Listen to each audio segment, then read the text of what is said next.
much like the character of Spider-Man himself, I felt that you seem to have really grown with confidence in his second outing.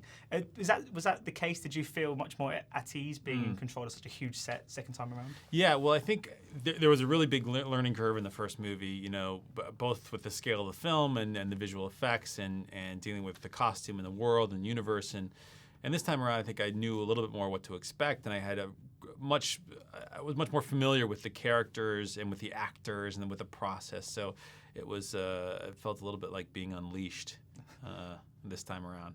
Of course, when it comes to having a second film and kind of a trilogy, was it quite a challenge for you to have that palpable sort of structure, that beginning, middle, and end, and yet still leave it open for a third picture? Yeah.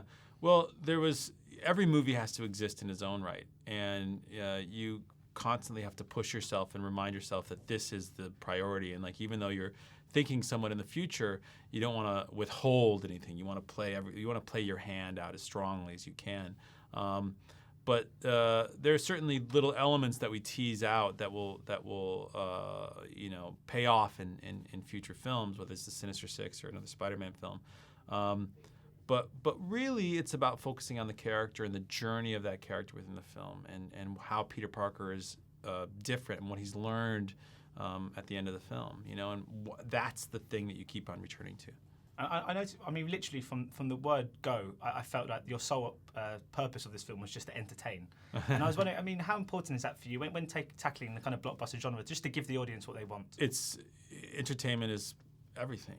You know, you want to keep them engaged, and there's a lot of different ways, tools for engagement. I mean, there's emotionality, there's action, there's spectacle, there's humor, but the movie needs to resonate as a whole. And I think for people to walk away with it and for people to carry something with them is really important. That's where like theme comes in, and you know, for us, this idea of time and valuing the time you have with the ones you love, that's something that kept on appearing for us. But Spider-Man is entertaining, first and foremost. He is a fun-loving, wisecracking superhero that is, you know, meant to engage you on every conceivable level.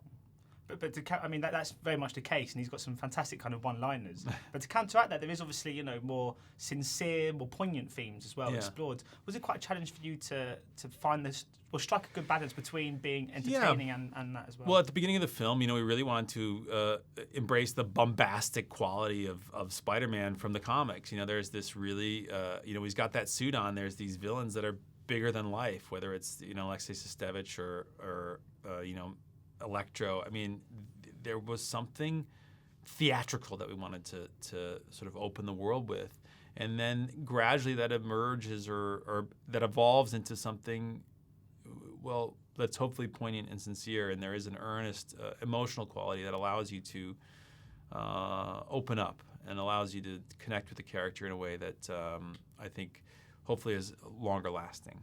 So where do you sort of personally feel that you might go after the Spider-Man journey comes to an end? Do you think you're going to continue making films of this ilk? Can you see yourself going back to the more lower scale kind of independent flicks?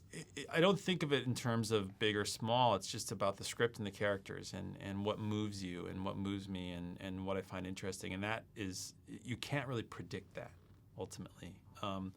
But, you know, movies, whether are big or small, it's whether they're good or bad. You know, it's whether they are meaningful. That's what's intriguing to me. So do you feel that working with on more independent flicks has served your blockbuster journey sort of well in terms of getting into the more intimate sides of the characters?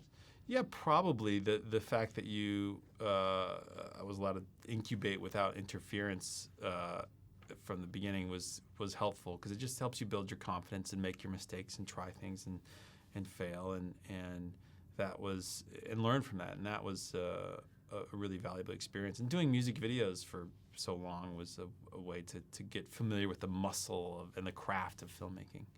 Well, thank you so much for your time today. Thanks, man. Thank you.